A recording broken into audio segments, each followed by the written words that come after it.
نحمده ونصلي على رسوله الكريم أما بعد فأعوذ بالله من الشيطان الرجيم بسم الله الرحمن الرحيم وإنك لعلى خلق عظيم قال النبي صلى الله عليه وسلم من سب نبيا فاقتلوه আপনারা সকলেই জানেন আমাদের পার্শ্ববর্তী রাষ্ট্র হিন্দু রাষ্ট্রের মধ্যে আমাদের কলিজার টুকরা রাসূল করিম সাল্লাল্লাহু আলাইহি সাল্লাম সম্পর্কে যে রকম অশ্লীল ভাষা ব্যবহার করেছে প্রত্যেকটা মুসলমানের কলিজায় আগুন ধরে দিয়েছে, ঠিক কিনা?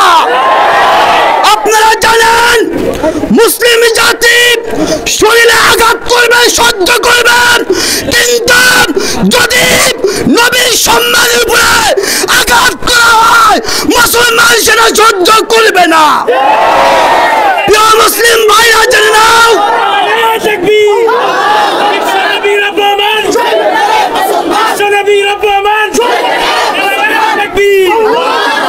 দুনিয়ার মানুষেরা কান খুলে শুনে নাও, রাসূল করিম সাল্লাল্লাহু আলাইহি সাল্লাম পবিত্র স্পষ্ট ভাষায় বলে দিয়েছেন, যদি কোনো কুলাঙ্গার রাসূল করিম সাল্লাল্লাহু আলাইহি সাল্লাম সম্পর্কে কটূক্তি করেন, অশ্লীল ভাষা ব্যবহার করে, আল্লাহ রাসূল বলেছেন তার স্পষ্ট মৃত্যুদণ্ডই তার শাস্তি, ঠিক কিনা?